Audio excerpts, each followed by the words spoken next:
Au dîner de mariage de ma sœur, elle m'a introduite comme juste une infirmière. Papa a ri, maman a souri narquoisement. Le père du marié m'a fixé, « Attendez, vous êtes bien celle qui… » Ces mots suivants ont glacé toute l'assemblée. Ceci est ma demi-sœur, juste une infirmière. Ma sœur l'a dit de la manière dont on présenterait une tache sur une nappe. Quelque chose à reconnaître avant que tout le monde ne l'ignore poliment. 120 invités au Country Club d'Oakmont. Des flûtes de champagne en l'air. Mon père a ri le premier. Pas un rire nerveux. Un vrai, de ceux qui vous disent qu'il était d'accord. Je me tenais là dans ma robe à 35 €, au milieu de femmes portant du Valentino, et j'ai fait ce que j'ai fait toute ma vie. J'ai ravalé ma peine. Mais ce que ma sœur ignorait, ce que personne à cette table n'ignorait, c'était que l'homme assis à la table d'honneur, le père du marié, l'homme qui signait les chèques pour tout ce mariage, je lui avais tenu le cœur battant à main nue sur l'autoroute il y a 3 ans. Et il était sur le point de se souvenir. Je m'appelle Sylvie Nair. J'ai 29 ans. Je suis infirmière en traumatologie. Et voici l'histoire de la façon dont le moment le plus cruel de ma sœur est devenu sa plus grosse erreur. Maintenant, laissez-moi vous ramener 3 semaines avant le mariage, le jour où l'invitation de Victoire est arrivée dans ma boîte aux lettres. L'invitation est arrivée un mardi, coincée entre une facture d'électricité et un catalogue auquel je ne me suis jamais abonné. Du papier crème de chez Crane et compagnie, gaufré avec un monogramme estampé en or. V&J, Victoire et Julien. J'ai passé mon pouce sur les lettres en relief. Mes mains sentaient encore la chlorhexidine de mon service de nuit. Ils avaient mal orthographié mon nom, Shelly. Personne dans ma famille n'a jamais pris la peine de faire la différence. Il n'y avait pas de E+1. J'ai posé l'invitation sur le comptoir de ma cuisine à côté d'une pile de journaux d'infirmières en traumatologie et je l'ai fixé comme on fixe une assignation à comparaître. Parce que c'était ça, pas une invitation, une convocation. Victoire ne voulait pas de moi à son mariage. Elle voulait que je sois là pour faire acte de présence. Grandir dans la maison de mon père était un exercice pour devenir un meuble. Robert a épousé Diane quand j'avais 9 ans. Victoire en avait 12. Dès cette première semaine, l'architecture de la famille a changé. La chambre de Victoire avait un lit à baldaquin et un portrait commandé à un artiste local par Diane. Ma chambre était l'ancien bureau, réaménagé avec un lit de camp et une lampe qui clignotait quand le chauffage se mettait en marche. Les photos de classe de Victoire grimpaient le long du mur de l'escalier dans des cadres assortis. Les miennes traînaient dans un tiroir. Diane présentait Victoire aux invités comme notre fille. J'étais l'enfant de Robert d'avant. Et mon père, il laissait faire à chaque fois. Je l'appelais tous les dimanches, comme à l'horloge. Il décrochait, disait, « Salut, Sylve, parle pendant 90 secondes, je te rappelle après. » Il ne le faisait jamais. 3 mois pouvaient passer sans que j'entende sa voix. Et quand je finissais par rappeler, il répondait comme si rien ne s'était passé, comme si je n'étais pas quelqu'un qui méritait qu'on garde une trace. Alors, quand l'invitation de Victoire est arrivée, mon nom mal orthographié. Pas d'invité. J'ai failli la jeter. Failli. Puis mon téléphone a sonné et c'était lui. « Victoire veut que tu sois là », a dit mon père. Sa voix avait cette chaleur répétée qu'il n'utilisait que lorsque quelqu'un écoutait. Cela devait signifier beaucoup. J'aurais dû le savoir. Quand mon père appelle, ce n'est jamais pour moi. C'est toujours pour ce dont Victoire a besoin. J'ai cherché les Harrington cette nuit-là, assise en tailleur sur le sol de mon appartement, mon ordinateur portable posé sur une pile de manuels de physiopathologie. Richard Harrington, 63 ans, avait commencé comme ouvrier du bâtiment dans sa vingtaine, il a bâti une société de promotion immobilière à partir d'un seul duplex rénové, jusqu'à devenir une entreprise qui avait remodelé la moitié du corridor commercial du comté de Fairfield. Fait par lui-même, le genre d'homme que les magazines décrivent comme possédant une richesse sans prétention. Son fils, Julien, était avocat d'affaires, diplômé de Georgetown Law, associé junior dans un cabinet de taille moyenne au centre-ville. Beau d'une manière soignée et prudente. Victoire sortait avec Julien depuis 2 ans, et pendant ce temps, elle avait construit toute une mythologie autour de notre famille. Je l'ai reconstituée à partir de son Instagram, le compte qu'elle ne m'a jamais laissé suivre, mais qu'elle n'a jamais pris la peine de rendre privé. Des photos soigneusement choisies de brunchs familiaux du dimanche dans des restaurants où je n'ai jamais été invité. Robert en blazer qu'elle avait choisi. Diane avec de nouvelles mèches. Des bougies sur la table. Les légendes ressemblaient à des publicités. Rien n'est plus important que la famille. Les commentaires étaient un cœur. Votre famille est un modèle. Tellement de chance. Une photo avec 47 j'aime. Je n'étais sur aucun cliché. Robert gérait un magasin de bricolage à Milford. Victoire avait raconté au Harrington qu'il était dans l'industrie du bricolage. Diane organisait de petits événements de quartier, des gâteaux simples et des plats de traiteur chauffants, et Victoire l'avait reconditionné comme quelqu'un qui dirigeait sa propre entreprise de traiteur. Tout dans notre famille était une rénovation, de la nouvelle peinture sur des montants pourris. J'ai appris plus tard de Julien lui-même que Victoire avait donné au Harrington une instruction spécifique à mon sujet. Je l'ai surprise en train de dire à Diane au téléphone la semaine précédant le brunch, nous avons besoin qu'elle soit là pour la photo de famille. Après ça, gardez-la invisible. Le mot est tombé comme un point fermé. Invisible. C'était toujours la consigne. Le truc avec le fait d'être invisible à la maison, c'est qu'on apprend à devenir essentiel ailleurs. Mon service au centre régional Saint-Luc commençait à 7h et ne se terminait qu'une fois le tableau clair, ce qui signifiait généralement 19h plus tard. Cette semaine-là en particulier, la semaine précédant le brunch pré-mariage de Victoire, j'ai travaillé 4 journées de 12 heures consécutives, 3 arrêts cardio-respiratoires, un traumatisme pédiatrique auquel je pense encore quand le service devient silencieux. Un homme de 60 ans dont le cœur s'est arrêté dans la salle d'attente. J'avais mes mains sur sa poitrine avant que le chariot d'urgence n'arrive, et il est sorti 5 jours plus tard en portant des fleurs pour sa femme. Personne à Saint-Luc ne se souciait de qui épousait ma demi-sœur. Il se souciait de savoir si mes voies intraveineuses étaient propres et si mes évaluations étaient précises. Le docteur Éléonore Marchand, l'interne qui dirigeait nos urgences comme la capitaine d'un sous-marin, m'avait nominé pour le prix d'excellence en soins infirmiers l'année précédente. J'avais gagné. La plaque trône dans mon casier au travail. Je ne l'ai jamais ramenée à la maison. Je n'en ai jamais parlé. Je n'ai jamais rien dit à ma famille. La seule fois où j'ai essayé. La seule fois où j'ai mentionné à Victoire que j'avais été nominé pour quelque chose. Elle a penché la tête et a souri. C'est mignon. Est-ce qu'il donne de vrais prix aux infirmières? Diane avait ri depuis la cuisine. Robert n'avait rien dit, alors j'ai arrêté de partager. J'ai laissé mon travail exister là où il comptait. Dans les dossiers des patients, dans les résumés de sortie, dans le hochement de tête silencieux d'un chirurgien qui savait que j'avais remarqué quelque chose qu'il avait manqué. Le plus gros cas de ma carrière avait eu lieu 3 ans plus tôt. Un camion de 18 roues s'était mis en portefeuille sur la 13 lors d'un orage. Plusieurs véhicules. Je rentrais d'un double service quand je suis tombé sur l'épave. Ce qui s'est passé pendant ces 47 minutes sur cette autoroute a tout changé, mais j'y reviendrai. Aux urgences, personne ne demande ce que pense ta famille de toi. Ils ont juste besoin que tes mains soient stables. Le brunch pré-mariage a eu lieu au domaine des Harrington, un pavillon de pierre sur 4 hectares avec une allée circulaire et des SI parfaitement taillées qu'elle semblait architecturale. J'ai garé ma Honda Civic entre un Porsche Cayenne et une Mercedes Classe S, et je suis resté assise dans la voiture pendant 2 bonnes minutes, les mains sur le volant, me disant que ce n'était qu'un après-midi. À l'intérieur, tout sentait les pivoines fraîchement coupées et l'argent ancien. Les traiteurs se déplaçaient dans les pièces avec des plateaux d'argent. Victoire s'était positionnée au centre du salon, magnétique, riant à quelque chose que disait Marguerite Harrington, sa main reposant sur le bras de Julien comme si elle y était née. J'avais besoin d'aller aux toilettes. Un traiteur m'a indiqué un couloir, devant ce qui s'est avéré être le bureau de Richard Harrington.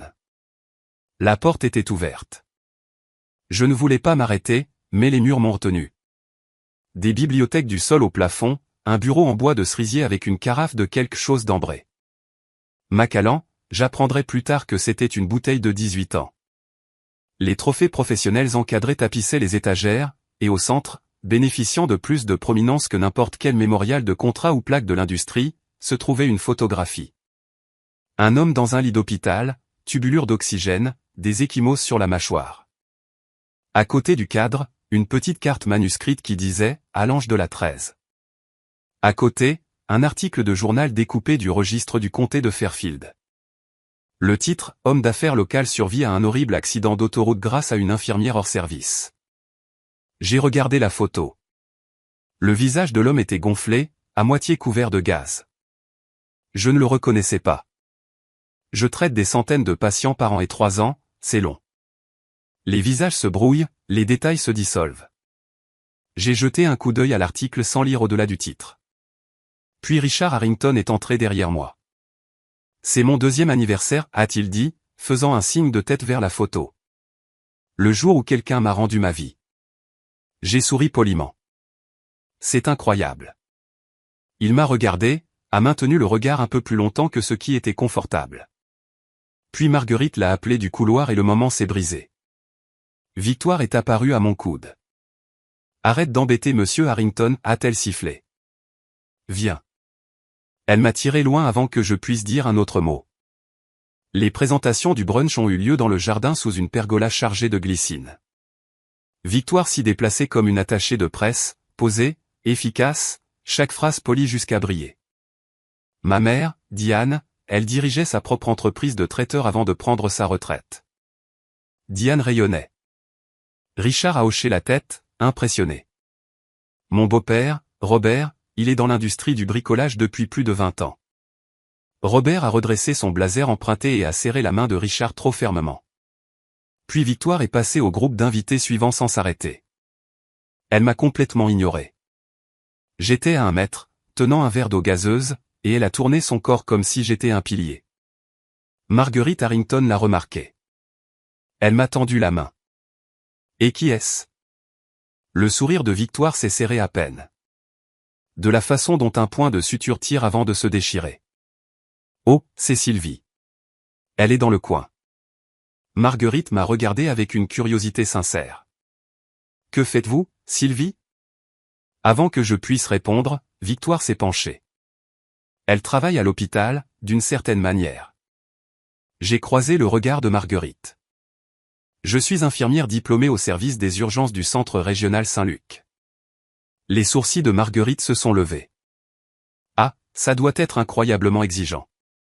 La main de Victoire s'est posée sur le bras de Marguerite, la redirigeant comme un gouvernail. Ça l'est. Au fait, Marguerite, je voulais vous montrer les maquettes florales pour les centres de table. Le fleuriste a fait quelque chose d'absolument magnifique avec les roses David Austin. Et c'est ainsi que je me suis retrouvé derrière elle à nouveau. En retournant dans la maison, Victoire s'est mise à marcher à côté de Diane et à chuchoter quelque chose que je n'ai attrapé qu'en fragments. Mais une phrase a été entendue entièrement. Elle parle déjà trop. Occupe-toi d'elle. Diane m'a jeté un coup d'œil par-dessus son épaule. A souri. Le genre de sourire qui n'en est pas un. Diane m'a trouvé près du jardin de roses, seul avec mon verre d'eau, regardant les traiteurs débarrasser les plateaux du brunch. Elle s'est approchée comme elle le faisait toujours, doucement, comme une porte qui se ferme si doucement que vous ne remarquez pas que vous avez été enfermé dehors. Chérie, a-t-elle dit en touchant mon bras. On peut parler une seconde? Elle m'a guidé vers un banc en pierre à l'extrémité du jardin, loin des autres invités. Les guirlandes lumineuses n'avaient pas encore été allumées. C'était le genre de coin où l'on met les choses qu'on veut cacher. Victoire est sous tellement de pression, a dit Diane, sa voix dégoulinant d'une sympathie fabriquée. Ce mariage est tout pour elle. Tu comprends ça, n'est-ce pas? Que me demandes-tu de faire, Diane? Elle a cligné des yeux, recalibrant. Juste être solidaire. Être discrète. Ne pas faire en sorte que ça tourne autour de toi. J'avais déjà entendu ce scénario à Thanksgiving quand Victoire a annoncé ses fiançailles et qu'on m'a dit de ne pas éclipser le moment en mentionnant ma nomination pour l'excellence en soins infirmiers.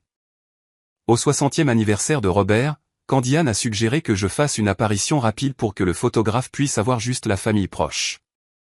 À ma propre remise de diplôme universitaire où Robert est arrivé en retard, a regardé son téléphone pendant la cérémonie et est parti avant que je ne traverse la scène parce que Diane avait une migraine. J'étais toujours la chose à gérer, la variable à contrôler. Je comprends, Diane, dis-je, et je le pensais. Chaque mot. Je suis retourné à l'intérieur et j'ai appelé mon amie Priya depuis le parking de l'hôpital, assise sur le capot de la Civic. Je ne sais pas pourquoi je suis venu, lui dis-je. Et puis je l'ai entendu. La voix de Victoire portant à travers une fenêtre ouverte. Elle était au téléphone avec quelqu'un. Et ce qu'elle a dit ensuite a tout changé. Non, J'ai dit au Harrington qu'elle avait des problèmes, des trucs émotionnels. Ils ne poseront pas de questions. Je suis restée assise là. J'ai tout entendu. Et j'ai senti quelque chose se réorganiser dans ma poitrine. Pas se briser, mais changer. Problème, trucs émotionnels. Les mots ont résonné dans ma tête pour le reste de la journée. J'ai conduit en revenant du brunch, les vitres baissées, l'air me fouettant le visage comme s'il pouvait effacer la conversation de ma peau. Il ne l'a pas fait. 2 jours plus tard, la confirmation est venue par accident. J'étais à la répétition générale, une courte séance au Country Club d'Oakmont pour chronométrer la procession, et j'étais sorti prendre l'air. Julien était sur la terrasse en train de parler avec son ami d'université, un garçon d'honneur nommé Tyler. Ils ne m'ont pas vu au coin. Ouais, a dit Julien, décontracté, presque négligemment. La demi-sœur de Victoire a des problèmes personnels. Victoire n'aime pas en parler. C'est triste. Tyler a murmuré quelque chose de sympathique. Julien a continué. La famille essaie de garder ça discret, tu sais, en la soutenant à distance. Soutenir à distance. C'était la phrase que Victoire avait emballée pour la consommation publique. Elle ne m'avait pas seulement exclue, elle m'avait réécrite. Dans l'esprit de la famille Harrington, je n'étais pas quelqu'un qu'on écartait. J'étais quelqu'un qu'on mettait gentiment en quarantaine. La gentille demi-sœur tragique avec des problèmes dont personne ne veut parler au dîner. Cette nuit-là, j'ai appelé mon père. Sans préambule. Savais-tu que Victoire a dit au Harrington que j'avais des problèmes de santé mentale? Silence, puis un soupir. Le soupir spécifique que Robert utilise quand il est pris en faute et qu'il veut avoir l'air fatigué plutôt que coupable. Elle protège juste l'image de la famille, Sylvie. Ne fais pas d'histoire. Protéger l'image de la famille de quoi? De moi. Tu déformes ça. Tu as accepté ça. Il n'a pas répondu, ce qui était une réponse. J'ai regardé mon père, l'homme qui portait les chaussures à l'année de main que Victoire lui avait achetées, le costume que Diane avait choisi, les répliques que sa belle-fille avait écrites, et j'ai compris quelque chose que j'évitais depuis 20 ans. Il ne l'avait pas seulement laissé m'effacer. Il avait aidé. Le dîner de répétition était le vendredi suivant. Le Country Club d'Oakmont. 120 invités. Des lustres en cristal qui jetaient de petits arcs-en-ciel sur le plafond. Un quatuor à cordes jouant du Debussy. Des serviettes de table calligraphiées à la main en orange Hermès. Le genre d'événement où même le pliage des serviettes avait un nom. Je suis arrivé 20 minutes en avance parce que je ne savais pas quoi faire de mon anxiété autrement. Je portais une robe bleu marine que j'avais trouvée chez Target pour 35 €.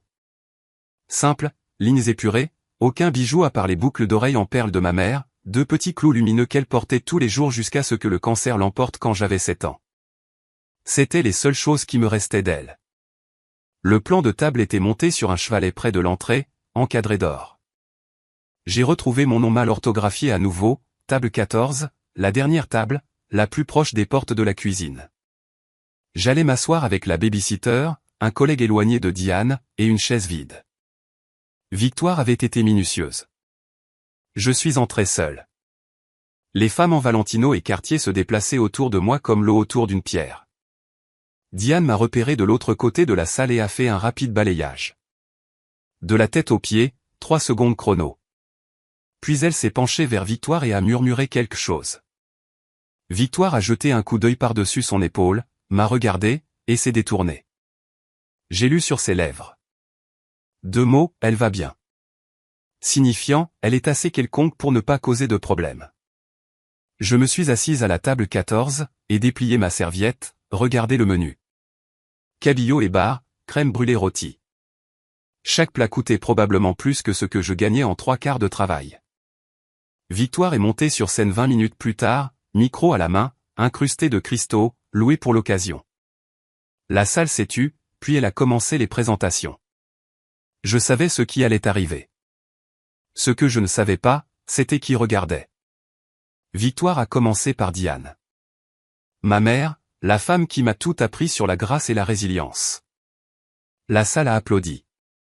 Diane s'est pressé la main sur la poitrine comme si elle venait d'être couronnée. Puis Robert, mon beau-père, Robert, l'homme qui m'a donné une vraie famille. Les yeux de Robert sont devenus vitreux. Il a levé son verre. La salle a suivi. Puis ces demoiselles d'honneur, sa colocataire d'université, son patron au cabinet d'organisation de mariage. Chaque présentation était un petit couronnement, poli, chaleureux, conçu pour impressionner les Harrington assis à la table d'honneur. Et puis elle s'est tournée vers la table 14. Et voici, elle a marqué une pause. La pause était répétée. Je le savais parce que je connaissais Victoire, et elle ne laissait jamais un silence sans scénario. Ceci est ma demi-sœur, Sylvie. Encore une pause, un hochement de tête, un petit sourire performatif. Juste une infirmière, a-t-elle dit. Juste de la manière dont on dirait seulement, comme une excuse pour quelque chose qui n'a pas pu être évité. Puis, rapidement, mon père a ri. Un vrai rire franc, celui qu'on donne quand une blague tombe exactement juste. Diane a souri en coin, un coin de sa bouche se soulevant de satisfaction, comme si une case avait été cochée. Quelques invités ont ri avec elle, non par cruauté, mais par réflexe. Quand la mariée rit, la salle suit. 120 personnes m'ont regardé pendant 3 secondes. Puis la conversation a repris et j'ai redissous dans le papier peint. Je me suis assise les mains croisées sous la table, les doigts pressés si fort dans mes paumes que je trouverais des marques en 2001 plus tard. Je n'ai pas pleuré. Je ne me suis pas levé. Je ne suis pas parti. Mais j'ai remarqué quelque chose à la table d'honneur. Une personne ne riait pas. Richard Harrington. Il me fixait. Son verre de champagne était intact. Il s'est penché vers Marguerite et a dit quelque chose que je n'ai pas pu entendre. Puis il s'est tourné vers Julien, et j'ai vu ses lèvres former 5 mots. Cette fille, je l'ai déjà vue. Le toast de Victoire est arrivé 30 minutes plus tard. Elle tenait le micro en cristal comme un sceptre, éclairé par derrière par les lustres, sa silhouette découpée sur un mur de rose blanche. Je veux raconter une histoire de famille, a-t-elle dit, souriant à la salle. En grandissant, ma petite demi-sœur a toujours voulu aider les gens. Elle mettait des bandages aux chiens. Elle faisait des poches de glace pour les genoux écorchés. Rire poli. Je suppose qu'elle a finalement trouvé sa place. La salle a gloussé. Robert a levé son verre. Diane a touché sa clavicule et a souri les yeux fermés comme si elle savourait de la musique. Je me suis assise à la table 14 avec mes mains serrées autour d'un verre d'eau.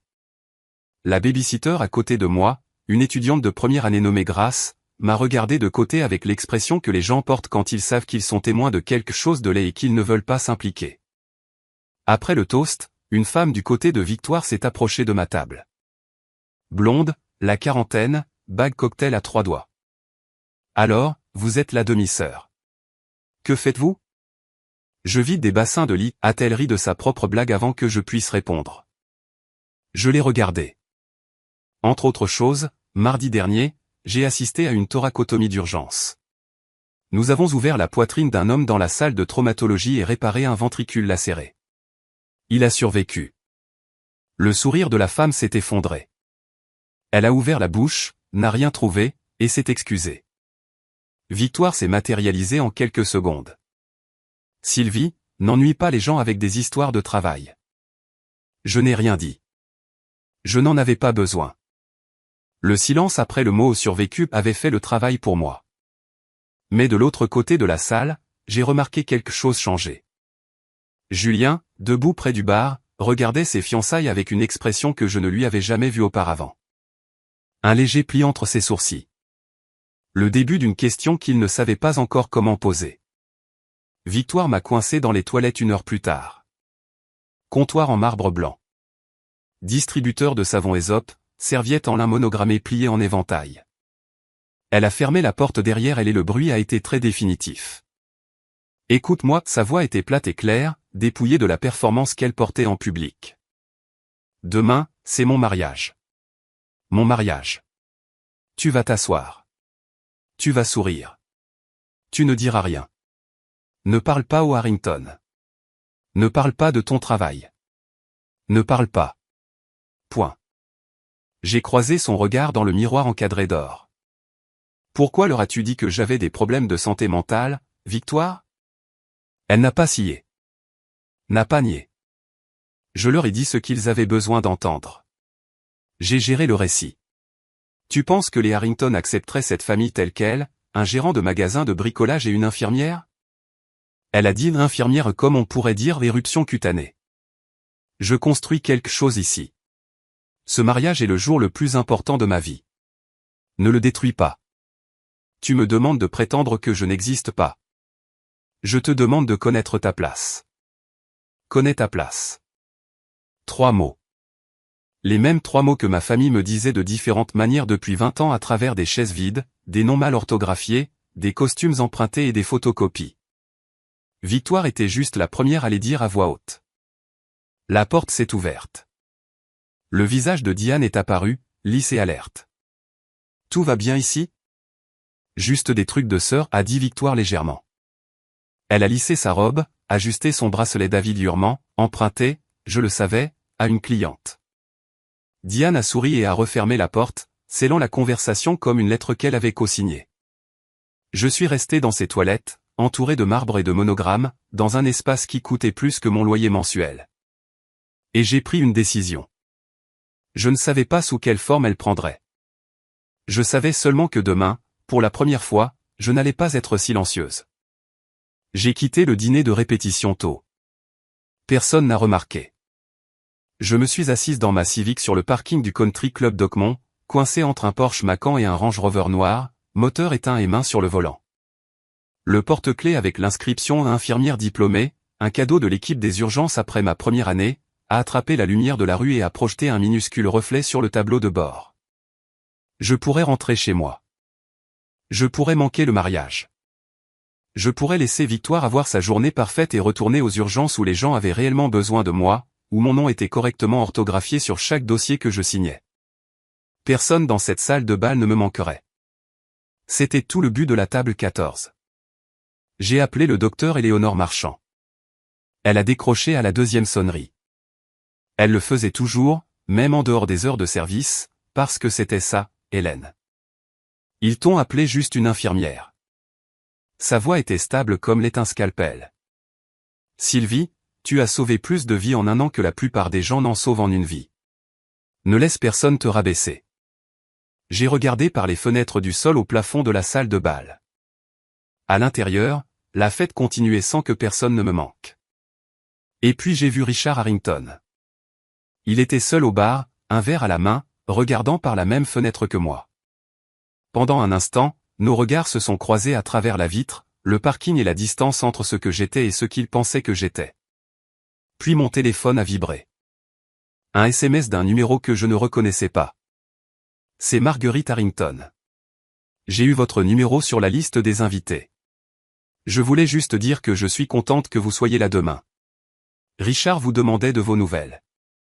J'ai lu le message 3 fois. Je ne comprenais pas pourquoi elle l'avait envoyé. Je ne comprendrai que demain. Mais quelque chose dans ce message, quelque chose dans la façon dont elle avait écrit Richard vous demandait de vos nouvelles m'a dit de rester. J'ai démarré le moteur, mais j'ai conduit vers la maison, pas loin de demain. Vous savez, assise dans ce parking, j'ai failli m'en aller. J'ai failli laisser Victoire gagner à nouveau. Et je pense que beaucoup d'entre vous connaissent ce sentiment, ce moment où votre main est sur le volant et vous vous demandez, est-ce que ça vaut le coup? Si vous êtes déjà resté quand tout temps vous voulez partir, dites-moi dans les commentaires ce qui vous a fait rester. Et si cette histoire vous attire, abonnez-vous. La partie qui a tout changé arrive. Le mariage a eu lieu au domaine des Harrington. 200 invités, des arrangements floraux venus des Pays-Bas, des pivoines, des roses de jardin, du jasmin retombant. Victoire portait une robe de mariée Vera Wang qui capturait la lumière de septembre et la transformait en quelque chose de sacré. Un orchestre à cordes jouait pendant la cérémonie. Un orchestre de jazz s'échauffait derrière la tente pour la réception. Le tout ressemblait à un décor de film. Je suis arrivé tôt parce que je ne me faisais pas confiance pour arriver du tout. Victoire m'a intercepté dans l'allée. Pourquoi es-tu en avance? Restant dehors des photos jusqu'à ce que je t'appelle. Elle m'a appelé une fois pour la photo de famille complète. Le photographe m'a placé à l'extrême bord derrière l'épaule de Diane. Je verrai la photo plus tard. Mon visage a été recadré de toutes les versions que Victoire a publiées. À la réception, j'ai trouvé ma place. Table 18, près de l'entrée de service. 2 des chaises à ma table étaient vides. Des invités qui ne sont pas venus. La nappe était légèrement froissée. Le centre de table avait moins de tiges que les autres. J'avais été placé aussi près de l'invisibilité que la géométrie le permettait, mais ensuite Richard Harrington est apparu. Il faisait le tour de la salle table par table, serrant des mains et remerciant les gens d'être venus. Quand il est arrivé à la table 18, il n'a pas serré ma main. Il a tiré une chaise et s'est assis. Vous savez, a-t-il dit en faisant tourner lentement son verre. Il y a 3 ans, j'ai failli mourir sur la 13. Un camion m'a percuté de plein fouet. J'étais coincé. Et pendant 47 minutes avant l'arrivée d'une ambulance, une personne m'a gardé en vie. Il m'a parlé de la pluie, du verre brisé, de la femme qui a rampé à travers l'épave et a maintenu ma tête immobile. Elle m'a parlé pour que je ne perde pas connaissance. Le ambulancier a dit que si elle n'avait pas été là, je serais dans une boîte. Pas à ce mariage. Mon cœur battait la chamade, mais je n'avais toujours pas fait le lien. 3 ans, des centaines de patients, les visages se brouillent. Il m'a regardé. Je suis désolé. Vous me rappelez quelqu'un. Puis quelqu'un a appelé son nom de l'autre côté de la tente, et il s'est levé, m'a serré l'épaule et est parti. Le discours de réception de Victoire était son chef-d'œuvre. Elle s'est tenue au centre de la piste de danse, un micro sans fil à la main, l'autre main pressée contre son cœur, et elle a remercié chaque personne qui lui avait fait sentir qu'elle comptait. Diane, mon roc, ma boussole, ma première meilleure amie. Robert, mon héros. L'homme qui m'a montré à quoi ressemble un vrai père. Ses demoiselles d'honneur, sa colocataire d'université, son patron, les garçons d'honneur de Julien, les Harrington, ma nouvelle famille, les gens que j'attendais toute ma vie de rencontrer. Elle a remercié le fleuriste, le traiteur, le quatuor à cordes. Elle a remercié le coordinateur du lieu par son nom et prénom. Elle n'a pas dit mon nom, pas une seule fois, même en passant. 200 personnes ont applaudi. Diane a hoché la tête avec la satisfaction de quelqu'un qui regarde un plan s'exécuter sans faute. Robert a levé son verre. Personne n'a remarqué l'omission parce qu'on ne peut remarquer l'absence de quelqu'un que si on savait qu'il était censé être là. Je me suis assise à la table 18 avec 2 chaises vides et un centre de table qui se fanait déjà. Et j'ai écouté ma sœur remercier chaque personne dans son orbite sauf moi. Julien s'est penché vers Victoire après. Tu n'as pas mentionné Sylvie. Victoire lui a touché la joue. Elle préfère ça. Crois-moi. Je suis allé aux toilettes, j'ai verrouillé la cabine, je me suis regardé dans le miroir, les boucles d'oreilles de ma mère attrapant la lumière de la coiffeuse, mes yeux secs, mon visage complètement immobile. J'ai touché les boucles d'oreilles. Maman aurait appelé mon nom. Maman aurait appelé au début. La porte s'est ouverte. Marguerite Harrington est entrée. Elle m'a vu. Elle n'a pas fait semblant de ne pas l'avoir fait. J'ai remarqué que vous n'avez pas été mentionné, a-t-elle dit calmement. Ça va? J'y suis habitué. Marguerite a maintenu mon regard. Personne ne devrait y être habitué. J'ai trouvé mon père sur la terrasse, appuyé contre la balustrade en pierre avec un verre de Macallan 25 versé du bar privé des Harrington, payé avec l'argent des Harrington, contenu dans le cristal des Harrington. Papa, il s'est retourné. Il y a eu un éclair de quelque chose dans ses yeux. Reconnaissance peut-être, ou le léger malaise d'un homme qui sait qu'il va se faire poser une question à laquelle il ne peut pas échapper. Elle n'a pas dit mon nom devant 200 personnes. Robert a expiré par le nez. Sylvie, ne fais pas ça ce soir.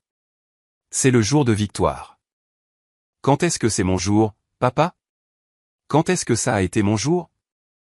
Tu dramatises. C'est exactement ce que Victoire dit à propos de l'île s'est arrêtée. À propos de quoi? Qu'elle est instable. Qu'elle a des problèmes. Tu leur as dit ça aussi, n'est-ce pas? Il a regardé ailleurs, vers le jardin. Vers les guirlandes lumineuses enroulées autour des buis, vers tout ce qui n'était pas moi. C'était sa réponse. C'était toujours sa réponse. Le regard détourné, le silence, la retraite dans une certaine distance privée où il n'avait pas à rendre compte de la fille qu'il avait cessé de materner il y a 20 ans. J'ai fini, dis-je. Il a tressailli. Pas fini avec ce mariage. Fini d'attendre que tu me vois. Je me suis retourné et je suis retourné vers la salle de bal. Il n'a pas appelé après moi. Il n'a pas suivi. Il est resté sur la terrasse dans son costume emprunté, buvant du scotch emprunté, et m'a laissé partir comme il m'avait laissé partir chaque jour depuis qu'il avait épousé Diane. La plus grande douleur n'était pas d'être effacé par ma sœur. C'était de regarder mon père choisir de l'aider à le faire. J'ai poussé les portes du bal et je me suis arrêté. Richard Harrington était seul au bar, regardant son téléphone. Sur l'écran, je pouvais le voir de là où j'étais, il y avait un article de journal. Vieux, jauni, et il le fixait avec le genre de concentration qui précède la reconnaissance. Il a levé les yeux, m'a regardé, a posé son téléphone et a commencé à marcher vers moi. Il s'est arrêté à moins d'un mètre devant moi, son téléphone toujours à la main, l'écran encore allumé. Je pouvais voir le titre de l'article sous un angle. Homme d'affaires local survit à un horrible accident d'autoroute. Le même article qui était encadré dans son bureau. Excusez-moi. Sa voix était prudente, contrôlée, la façon dont quelqu'un parle quand il tient quelque chose de fragile. Puis-je vous poser une question? Où travailliez-vous il y a 3 ans? Au centre régional Saint-Luc, dis-je. J'y travaille toujours. Les urgences. Ce n'était pas une question. Oui. Étiez-vous sur la 13 cette nuit-là, le 14 novembre? Et voilà, la date, l'autoroute, la nuit qui avait vécu dans mon corps pendant 3 ans. Dans mes mains, dans mes épaules, dans la façon dont je sursaute encore quand j'entends des pneus se bloquer sur chaussée mouillée. Oui, dis-je. Ma voix s'est brisée pour la première fois de la nuit. Richard est resté très immobile. Ses yeux se sont lentement remplis comme l'eau monte dans un bassin. Pas soudain, pas dramatique, juste stable et certain. C'est vous, dit-il. Monsieur Harrington, je vous avais tenu ma tête pendant 47 minutes sous la pluie. Vous m'avez parlé pour que je ne perde pas connaissance. Vous m'avez parlé des boucles d'oreilles de votre mère, celles qu'elle porte en ce moment. Pour que j'aie quelque chose sur quoi me concentrer alors que je ne sentais plus mes jambes. Ma main est allée à mon oreille. Le clou en perle. Le clou en perle de maman. Celui que je portais cette nuit-là sur l'autoroute. Celui que j'avais décrit à un étranger saignant et coincé pour le maintenir ancré à quelque chose de doux pendant que les sirènes étaient encore à des kilomètres. Le regard de Richard est tombé sur la boucle d'oreille. Sa mâchoire s'est serrée et sa voix s'est brisée. C'est vous. Puis la voix de Victoire a craché dans les haut-parleurs. Attention tout le monde. C'est l'heure de la danse père-fille. Richard a dû partir, mais il a pris ma main. Ses 2 mains autour des miennes et a dit, ne partez pas, s'il vous plaît. J'ai quelque chose à dire ce soir. Pendant 3 ans, il m'avait cherché, et j'étais ici, dans la famille de son fils, assise à la table 18. La danse père-fille s'est déroulée sous un dé de guirlandes lumineuses. Victoire et Robert ont dansé sur What a Wonderful World, et la salle est devenue silencieuse. Victoire a posé sa tête sur l'épaule de Robert et a souri pour le photographe. C'était une belle image. C'était toujours une belle image avec Victoire. Je me tenais près du bord de la tente et j'ai vu Richard disparaître par une porte latérale. Il a été absent pendant 12 minutes. J'ai compté. Ce que j'ai appris plus tard, ce que Richard m'a dit lui-même, c'est ceci. Il a marché jusqu'au bout du jardin, a sorti son téléphone et a appelé le centre médical régional Saint-Luc. L'opérateur de nuit l'a mis en relation avec les urgences. Le docteur Éléonore Marchand était de garde. Je cherche les dossiers d'une infirmière en traumatologie nommée Sylvie Nair, a dit Richard. Elle était impliquée dans un accident de plusieurs véhicules sur la 13 le 14 novembre, il y a 3 ans. Le patient était Richard Harrington. Il y a eu une pause. Puis la voix d'Hélène, stable comme toujours. Sylvie était l'infirmière principale sur les lieux cette nuit-là. Elle vous a stabilisé pendant 47 minutes avant l'arrivée des secours. Elle a reçu une mention officielle de l'hôpital. Monsieur Harrington, honnêtement, elle vous a sauvé la vie. Pouvez-vous m'envoyer la lettre de félicitations par email? Je peux vous l'envoyer tout de suite. 3 minutes plus tard, le téléphone de Richard a vibré. L'email est arrivé du bureau de l'infirmière en chef de Saint-Luc. 6 juin, une lettre de félicitations formelle signée par le chef de la chirurgie et le directeur de l'hôpital. Elle décrivait l'incident avec un langage clinique précis. Sylvie Nair, IRM, BSN, a fait preuve d'un calme extraordinaire dans des conditions extrêmes, stabilisant un patient grièvement blessé avec un traumatisme présumé de la colonne cervicale en utilisant une stabilisation manuelle en ligne pendant 47 minutes par mauvais temps. Richard l'a lu 2 fois, a fermé l'email, a appelé Marguerite. J'ai besoin du micro après les toasts, a-t-il dit. J'ai une annonce. Marguerite a marqué une pause. Quel genre d'annonce? Le genre que cette famille a besoin d'entendre. Je suis retourné à la table 18. La piste de danse était pleine maintenant. Victoire rayonnait, tournoyant avec Julien, puis avec Robert, puis avec un garçon d'honneur. La salle orbitait autour d'elle. Diane photographiait tout, organisant la soirée en temps réel. Je me suis assise seule avec les chaises vides et le centre de table qui s'amincissait et mon reflet dans la lame d'un couteau à dîner.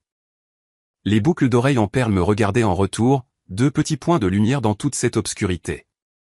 Puis Marguerite Harrington s'est assise à côté de moi. Elle ne s'est pas annoncée, n'a pas fait de scène. Elle a simplement tiré la chaise à côté de la mienne, la pire table de la salle, a posé sa pochette sur la nappe, et s'est installée comme si elle avait choisi ce siège exprès. Son châle Loro Piana drapé sur le dossier de la chaise, discret, coûteux, silencieux de la manière dont la vraie richesse est silencieuse. Nous sommes restés assis en silence un moment. Puis elle a parlé. Richard m'a parlé de l'autoroute. Je l'ai regardé. Il se souvient de plus que ce à quoi je m'attendais. Il se souvient de tout. Il parle de cette infirmière tous les ans à Thanksgiving. Tous les ans. Elle a joint ses mains. Vous avez sauvé la personne la plus importante de ma vie et vous n'êtes jamais venu vous présenter. Je ne l'ai pas fait pour la reconnaissance, Madame Harrington. Je l'ai fait parce que j'étais là et que je savais quoi faire. Je sais, a-t-elle dit. C'est exactement pour ça que vous le méritez. Une pause. Le groupe de jazz est passé à quelque chose de plus lent. Qu'est-ce qu'il va faire, ai-je demandé. Marguerite m'a regardé avec une expression que je n'avais pas vue diriger vers moi depuis très longtemps. Quelque chose de proche de la protection maternelle. Ce qu'il aurait dû faire s'il vous avait trouvé plus tôt. Elle s'est penchée et a couvert ma main avec la sienne. Et je l'ai laissé faire parce que pour la première fois de la soirée, quelqu'un était assis avec moi qui voulait être là. Marguerite Harrington, une femme qui possède plus que ce que la plupart des gens verront jamais, a choisi de s'asseoir à ma table vide. Et à ce moment-là, j'ai compris quelque chose. Le respect n'a rien à voir avec où on vous place. Il s'agit de qui choisit de s'asseoir avec vous. Maintenant, la prochaine partie de cette histoire. J'ai encore des frissons en la racontant. Si vous voulez entendre ce que Richard a dit à cette salle pleine de gens, assurez-vous d'être abonné et continuez à regarder. Les toasts se sont terminés. Le groupe de jazz a baissé ses instruments. Le maître de cérémonie s'est avancé, a ajusté son micro-cravate et a souri. Mesdames et messieurs, le père du marié aimerait dire quelques mots. Applaudissements. 200 chaises ont bougé alors que les gens se tournaient vers la scène. Richard Harrington est entré dans la lumière, ressemblant à un homme qui attendait ce moment exact depuis 3 ans. Victoire, debout près de la table à gâteaux, rayonnait. Elle a ajusté une mèche de cheveux et s'est penchée vers Julien. C'était la partie de la soirée qu'elle avait chorégraphiée. Le patriarche Harrington louant sa nouvelle belle-fille, l'accueillant dans la famille, scellant l'image. Richard a serré le micro et n'a pas souri. La plupart d'entre vous savent, a-t-il commencé, sa voix portant à travers la tente avec le poids de quelqu'un habitué à ce que les salles écoutent. Qu'il y a 3 ans, j'ai eu un grave accident. Un camion de 18 roues s'est mis en portefeuille sur la 13 pendant un orage. Il a percuté ma voiture de plein fouet. Ma portière était écrasée vers l'intérieur. Mes jambes étaient coincées. La colonne de direction était contre ma poitrine. La salle est devenue silencieuse. Même les traiteurs se sont arrêtés. Pendant 47 minutes, avant qu'une ambulance, avant qu'un secouriste, avant qu'un outil de secours ne puisse m'atteindre, une personne m'a gardé en vie. Une femme. Elle a rampé à travers l'épave, a maintenu ma tête et mon cou immobile pour que ma colonne vertébrale ne se sectionne pas, et m'a parlé pendant les 47 minutes les plus difficiles de ma vie. Il a marqué une pause, a regardé la salle. Victoire souriait toujours, mais son sourire s'était raidi. Elle n'était pas sûre de ce qui allait se passer. Je ne l'ai jamais trouvé. Les dossiers de l'hôpital ne divulgueraient pas son nom. Réglementation sur la vie privée. J'ai cherché. J'ai engagé des gens pour chercher. J'ai créé une fondation en son honneur. Pendant 3 ans, je l'ai appelé l'ange de la 13. Il a pris une respiration. Ce soir, je l'ai trouvé. La salle n'a pas respiré. Richard s'est tourné et a regardé directement la table 18. La femme qui m'a sauvé la vie, a dit Richard, est assise juste ici à la table 18. 200 têtes se sont tournées. 200 paires d'yeux se sont posés sur moi. La fille en robe marine à la pire table. Celle avec le centre de table qui se fane et 2 chaises vides. Son nom est Sylvie Hitner. Silence. Silence physique absolu. Du genre où l'on peut entendre la glace fondre dans les verres. La voix de Richard n'a pas vacillé. Il y a 20 minutes, la femme debout à côté de moi sur cette scène a présenté Sylvie comme juste une infirmière. Il s'est tourné lentement vers Victoire. Son sourire avait disparu. Son visage était devenu de la couleur des nappes. Laissez-moi vous dire ce que signifie juste une infirmière, a dit Richard, et sa voix est tombée dans quelque chose de bas et d'incassable. Cela signifie s'agenouiller dans du verre brisé sous la pluie à 23 heures. Cela signifie maintenir la tête d'un étranger immobile pendant 47 minutes pour que sa colonne cervicale ne se sectionne pas. Cela signifie parler des boucles d'oreilles en perles de votre mère, celles qu'elle porte en ce moment. Pour garder un homme mourant conscient quand il ne reste plus rien pour s'accrocher. Il a levé son téléphone. L'écran était tourné vers le public. L'email de Saint-Luc. La lettre de félicitations, le sceau de l'hôpital. Ceci vient du centre médical Saint-Luc. Une félicitation formelle signée par le chef de la chirurgie et le directeur de l'hôpital. Elle dit que Sylvie Hitner a fait preuve d'un calme extraordinaire dans des conditions extrêmes, qu'elle était seule responsable de ma stabilisation jusqu'à l'arrivée des ambulanciers. Quelqu'un à une table du milieu a commencé à applaudir, puis un autre, puis une vague s'élevant de l'arrière, balayant vers l'avant jusqu'à ce que presque toutes les personnes sous la tente se lèvent. Victoire se tenait figée sur la scène. Robert avait posé son verre et me regardait avec une expression que je ne lui avais jamais vue.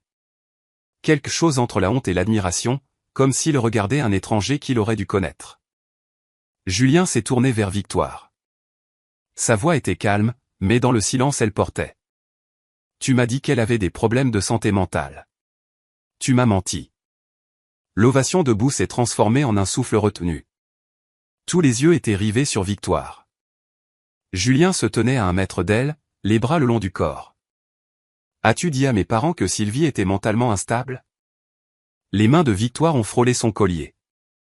Un geste nerveux que je reconnaissais depuis l'enfance. Celui qu'elle déployait quand un mensonge était sur le point de rencontrer la lumière du jour. Julien, ce n'est pas le moment. Réponds-moi. La tente était un tribunal. 200 témoins, aucune objection. Victoire a essayé de sourire. C'est sorti mal, trop large, trop vif. Le réflexe social d'une femme qui avait passé toute sa vie à jouer un rôle. J'essayais juste de garder les choses simples. Marguerite Harrington s'est levée de la table 18. Sa voix était calme, cultivée, et absolument dévastatrice. Simple. Tu as menti à notre famille sur la femme qui a sauvé la vie de mon mari. Tu as inventé une maladie mentale pour pouvoir la cacher au fond de la salle. Robert a fait un demi-pas en avant. Ne mettons pas ça hors de proportion. Richard l'a coupé sans élever la voix. Robert, avec tout le respect que je vous dois, votre fille a inventé une histoire sur la santé mentale de votre autre fille pour manipuler ma famille. Ce n'est pas un problème de proportion. C'est un problème de caractère. Les yeux de Victoire sont devenus humides. Des larmes ont coulé. Rapide, pratiqué. Le genre qui apparaît sur commande.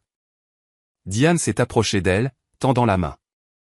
Mais Victoire a repoussé la main de sa mère, et sa voix s'est brisée en quelque chose de brut. C'est sa faute, a-t-elle dit, pointant vers moi. Elle aurait dû rester invisible. Un halètement a parcouru la salle comme le vent dans des rideaux. 200 personnes l'ont entendu. La babysitter à ma table, les traiteurs près de la cuisine, Julien, Richard, mon père. Elle aurait dû rester invisible. Personne ne l'avait coachée pour dire ça. Personne ne l'avait scénarisé, et cela en faisait la chose la plus honnête que Victoire ait dite de toute la nuit. Richard a repris le micro. La salle résonnait encore de l'éclat de Victoire, mais il se tenait au centre comme un homme qui avait résisté à pire qu'un mariage qui tourne mal. Je n'avais pas prévu de faire ça ce soir, a-t-il dit. Sa voix était rugueuse sur les bords maintenant, la façon dont les voix deviennent quand l'émotion a été retenue et qu'on lui permet enfin de monter. Mais je pense que le moment ne pourrait pas être plus juste. Il s'est redressé, a regardé la salle. Il y a 3 ans, après l'accident, j'ai créé la bourse de la Fondation Harrington pour les premiers intervenants, 200 000 € annuels pour les infirmières et les ambulanciers qui font preuve d'un dévouement exceptionnel sur le terrain. Des murmures ont parcouru la tente.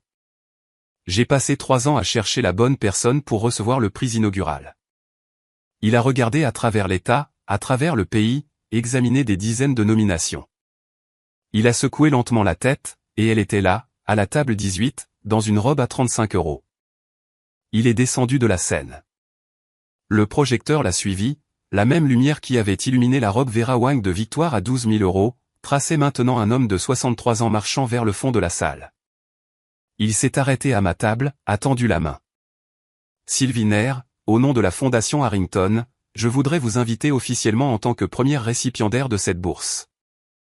Elle financera une certification avancée en soins infirmiers en traumatologie, la formation continue et tout ce dont vous avez besoin pour continuer à faire ce que vous faites. Je me suis levé. Mes jambes étaient instables, mais mes yeux étaient secs. J'ai pris sa main. La salle s'est levée avec moi. 200 personnes. Une ovation debout qui a fait trembler les poteaux de la tente. Richard s'est penché et a dit doucement, juste pour moi. Merci pour ma vie. Derrière nous, Victoire est restée sur la scène, seule sous le projecteur qui ne lui appartenait plus. Son mariage, ses invités, sa scène. Et la seule histoire que tout le monde retiendrait de cette nuit serait celle qu'elle avait essayé d'effacer. Je n'ai pas sauvé Monsieur Harrington pour la reconnaissance. Je l'ai sauvé parce que c'est ce que font les infirmières. Mais je ne vais pas prétendre que ça n'a pas d'importance que quelqu'un l'ait enfin vu. Julien a pris Victoire par le bras et l'a emmenée par les portes vitrées jusqu'à la terrasse. Il n'a pas tiré. Il n'a pas élevé la voix, mais sa main était ferme et Victoire l'a suivi parce que pour la première fois dans leur relation, elle n'avait pas de scénario pour ce qui se passait. À travers la vitre, les invités pouvaient voir leur silhouette. Les bras croisés de Victoire. Les mains de Julien dans ses poches, puis sorties, puis dans ses cheveux. Le langage corporel d'un homme recalibrant tout ce qu'il pensait savoir. Des fragments de conversation ont déferlé par la porte entr'ouverte. Tu as dit à mes parents qu'elle était instable, a dit Julien. Tu m'as fait croire que la demi-sœur de ma propre femme était quelqu'un à plaindre. De quoi d'autre as-tu menti? Tout ce que j'ai fait, c'était pour nous, Julien. Pour notre image. Notre image? Je t'ai épousée parce que je pensais que tu étais gentille. Mon père a failli mourir et la personne qui l'a sauvé était assise au fond de notre mariage parce que tu l'as mise là. Elle n'est personne. Elle est la raison pour laquelle mon père m'a mené à l'hôtel aujourd'hui. Elle est quelqu'un. Silence. Puis la voix de Julien, plus basse maintenant, mais portant toujours. Voici ce qui va se passer. Tu vas t'excuser auprès de Sylvie. Pas plus tard. Ce soir, devant les gens qui ont regardé comment tu l'as humiliée. Et lundi matin, nous allons consulter un conseiller conjugal. Nous commençons la semaine prochaine. Tu ne peux pas être sérieux. Si je découvre que tu as menti sur autre chose, n'importe quoi, c'est fini. À travers la vitre, j'ai regardé la posture de Victoire changer. L'architecture confiante de sa colonne vertébrale s'est adoucie en quelque chose que je ne lui avais jamais vu. L'incertitude. Elle se tenait de l'autre côté du verre dans sa robe à 12 000 €. Et pour la première fois, l'armure ne tenait plus. Je ne suis pas allé chercher mon père. Il m'a trouvé. J'étais sur le balcon, à l'autre bout du domaine, loin du bruit, regardant le jardin où les guirlandes lumineuses faisaient de toute une promesse. L'air nocturne s'était refroidi, et je le sentais sur mes bras nus. Et ça ne me dérangeait pas parce qu'au moins c'était honnête. Sylvie. Je me suis retourné. Robert se tenait dans l'encadrement de la porte, son costume emprunté froissé, son visage ravagé. Il ressemblait à un homme qui venait de regarder quelque chose s'effondrer et réaliser qu'il se tenait dessus. Je ne savais pas, a-t-il dit. Pour l'autoroute? Pour Richard? Non, dis-je. Tu ne le savais pas. Parce que tu n'as jamais demandé. Tu n'as jamais demandé ce qui se passait au travail. Tu n'as jamais demandé si j'allais bien. Tu n'as jamais rien demandé. Je pensais que je maintenais la paix. Tu maintenais Victoire heureuse. Ce n'est pas la même chose. Il a essayé de parler et les mots se sont dissous avant d'atteindre sa bouche. Puis il a pleuré. Mon père de 58 ans, debout sur le balcon d'un milliardaire dans un costume que sa belle-fille lui avait acheté, pleurant comme s'il venait de réaliser que la maison était déjà en feu quand il a cessé de vérifier les détecteurs de fumée. Je ne te déteste pas, papa.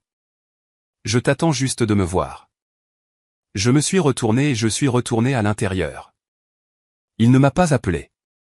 Il n'a pas suivi. Il est resté sur la terrasse dans son costume emprunté, buvant du scotch emprunté, et m'a laissé partir de la même manière qu'il m'avait laissé partir tous les jours depuis qu'il avait épousé Diane. Je n'ai pas besoin de tes larmes, papa. J'ai besoin que tu te souviennes de cette sensation un mardi ordinaire quand Victoire te demandera de prétendre que je n'existe plus. Il a hoché la tête. J'ai repris le chemin du bal. Victoire est revenue dans la salle de bal 15 minutes plus tard. Son maquillage avait été retouché, mais ses yeux étaient rouges sous l'anticerne, et sa posture portait la raideur d'une femme qui venait de recevoir un ultimatum de l'homme qu'elle avait épousé 3 heures plus tôt. Julien marchait à ses côtés, sans la toucher. Présent, mais séparé. Elle a pris le micro, la 3e fois cette nuit. La première fois, elle avait présenté sa famille. La 2e fois, elle avait fait son toast. Cette fois, la salle savait ce qui allait arriver, et le silence était d'une autre espèce, attentif, judiciaire. Je dois des excuses à quelqu'un ce soir. Sa voix était mince. Elle a balayé la salle comme si elle cherchait une stratégie de sortie. Elle n'en a trouvé aucune. Sylvie, je n'aurais pas dû te présenter de la manière dont je l'ai fait. Je suis désolé. Elle s'est arrêtée. La salle attendait. Marguerite a parlé depuis sa chaise. Sa voix était polie, précise et implacable. Et les mensonges sur sa santé mentale. Le calme de Victoire s'est fissuré.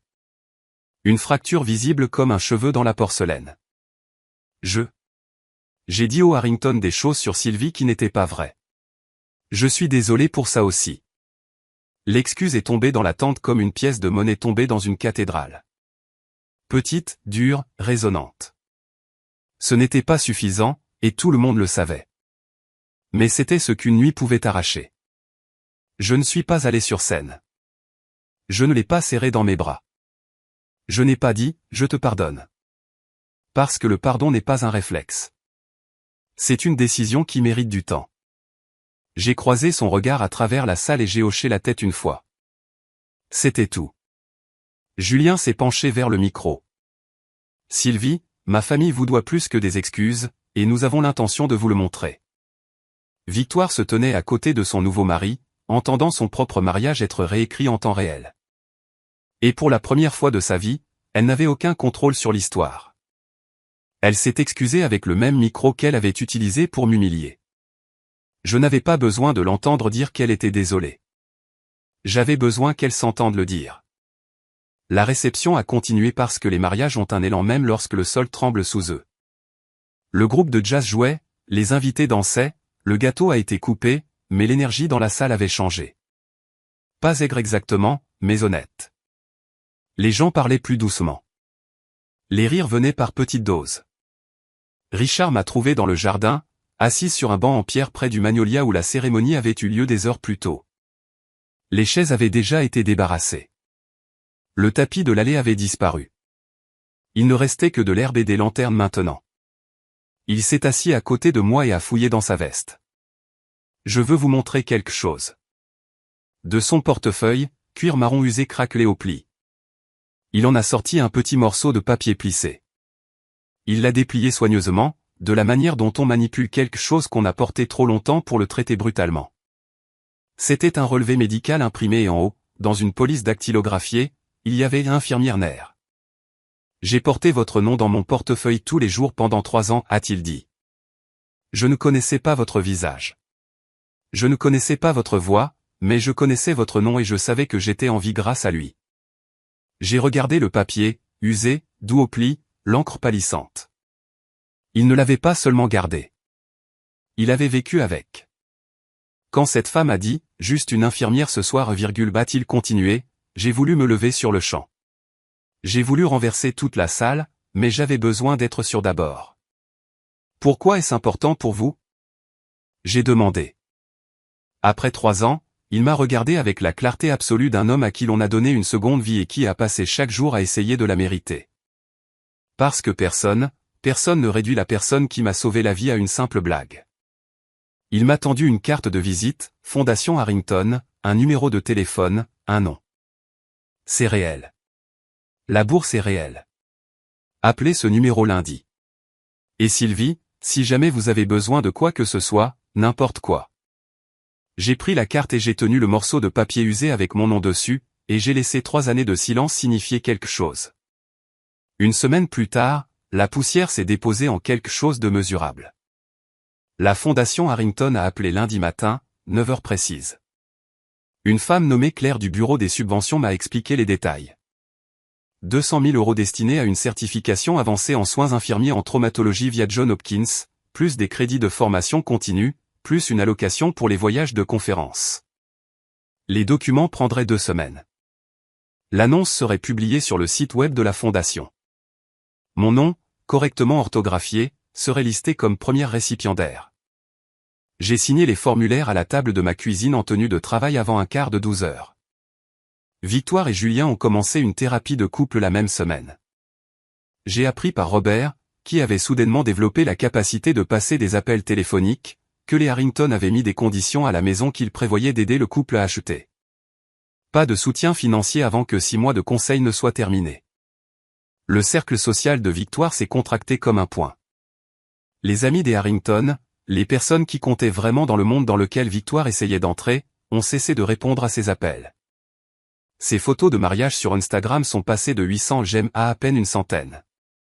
La section des commentaires, autrefois une parade d'émojis cœur, s'est tue. Robert m'a envoyé une lettre, pas un SMS, pas un email, une lettre manuscrite sur du papier ligné arraché d'un bloc-notes jaune, dans une écriture que je reconnaissais à peine parce que je ne l'avais jamais vue auparavant. Il a écrit sur le regret. Il a écrit sur les choses qu'il aurait dû dire à ma remise de diplôme, à ma cérémonie d'assermentation à l'école d'infirmière, à chaque table où il avait laissé quelqu'un d'autre raconter ma vie. Il a écrit qu'il était désolé. Je l'ai lu. Je l'ai plié. Je l'ai mise dans le tiroir de ma table de chevet. Je n'ai pas répondu. Pas parce que je le punissais. Parce que certaines excuses ont besoin de repos avant de savoir si elles sont des graines ou juste des mots. Diane n'a pas appelé, n'a pas envoyé de SMS. C'était Diane. Quand il n'y avait plus rien à gagner, elle a disparu, cohérente jusqu'à la fin. Les excuses de Victoire ne lui ont rien coûté cette nuit-là. Le vrai prix est venu après, lorsque les gens pour qui elle jouait ont cessé de regarder. Je suis retourné travailler le lundi après le mariage, et les urgences ne se souciaient de rien de ce qui s'était passé dans une tente pleine de champagne et de guirlandes lumineuses. Un ouvrier du bâtiment est arrivé avec une barre d'armature dans l'avant-bras. Un adolescent a fait une overdose dans la baie des ambulances. Une grand-mère a fait un arrêt cardiaque dans la chambre 4 et nous l'avons ramenée. Le docteur Éléonore Marchand m'a rattrapé dans le couloir entre 2 traumatismes. Elle s'est appuyée contre le mur, les bras croisés et ses lunettes de lecture repoussées dans ses cheveux. Richard Harrington a rappelé l'hôpital ce matin, a-t-elle dit. Il voulait remercier personnellement le personnel infirmier. Il vous a spécifiquement mentionné. Elle a marqué une pause. Il a dit que vous étiez une héroïne. Je suis une infirmière, ai-je dit. C'est plus que suffisant. Hélène a souri. Le sourire rare et sans défense qu'elle réserve au moment qui compte. Oui, c'est le cas. Je n'ai pas raconté toute l'histoire à mes collègues. Je n'en ai pas parlé. De la même manière que je n'avais jamais parlé du prix d'excellence en soins infirmiers, de la thoracotomie réussie ou de l'un des centaines de moments qui ont fait de moi ce que je suis. Mon travail vit là où il compte. Dans les dossiers, dans les résultats, chez les patients qui sortent par les portes où ils ont été transportés. Mais quelque chose avait changé, pas dans le monde, en moi. J'ai touché les boucles d'oreilles de ma mère dans le miroir du vestiaire avant mon service. Elles avaient toujours été un rappel de ce que j'avais perdu. Maintenant, elles étaient autre chose, un fil qui reliait toutes les versions de moi. La petite fille de 7 ans qui a perdu sa mère. L'adolescente qui a disparu dans la nouvelle famille de son père. L'infirmière de 26 ans qui s'est agenouillée sur du verre brisé sous la pluie et a tenu la vie d'un étranger dans ses mains. L'infirmière de 29 ans qui s'est assise à la table 18 et a refusé de partir. Je n'avais rien planifié. Je n'ai ni comploté ni fait de stratégie. J'ai juste vécu ma vie, fait mon travail, et finalement la vérité a rattrapé. La vengeance n'était pas ce que Richard a dit sur cette scène. La vengeance, c'était 20 ans à devenir quelqu'un que Victoire ne pourrait jamais diminuer, peu importe à quel point elle essayait. La vraie force n'est pas bruyante. C'est les 47 minutes sous la pluie quand personne ne regarde. Si vous êtes assis à la table 18 dans votre propre famille, si quelqu'un vous a dit que votre travail, votre vie, votre contribution n'est juste rien, je veux que vous entendiez ceci. Vous n'êtes pas l'opinion que votre famille a de vous. Vous n'êtes pas la pire table à la fête. Vous êtes ce que vous faites quand personne n'applaudit. La semaine dernière, j'ai reçu une carte par la poste. Papier crème manuscrit, épais et lourd comme le papier véritable, de Richard Harrington. C'était une invitation pour Thanksgiving. Notre table peut accueillir 12 personnes, avait-il écrit. Il y a une chaise avec votre nom, orthographié correctement. C'était la première fois depuis des années que quelqu'un m'invitait à une table où je n'étais pas une réflexion après coup. J'ai épinglé la carte à mon réfrigérateur avec un aimant en forme de stéthoscope. Elle est à côté de mon horaire de travail et d'une photo de ma mère, celle où elle rit la tête en arrière, les boucles d'oreilles en perles attrapant la lumière. Je ne sais pas ce qui va se passer ensuite avec mon père. Je ne sais pas si Victoire va changer ou si elle va juste apprendre à cacher les parties d'elle-même qui ont été exposées. Je ne sais pas si Diane va un jour décrocher le téléphone. Mais je sais ceci. Je ne les attends plus. Ce matin, j'ai accroché mon badge à ma tenue de travail. NER, IRM, BSN. J'ai mis les boucles d'oreilles de ma mère. J'ai conduit ma Civic jusqu'à l'hôpital. Je suis entré aux urgences et l'infirmière en chef m'a tendu 3 dossiers avant que je n'ai versé mon café. Ma mère disait, aide les gens et les bonnes personnes te trouveront. Il m'a fallu 29 ans, mais elle avait raison. Je m'appelle Sylvie NER. Je ne suis qu'une infirmière. Et c'est la chose la plus puissante que j'ai jamais été.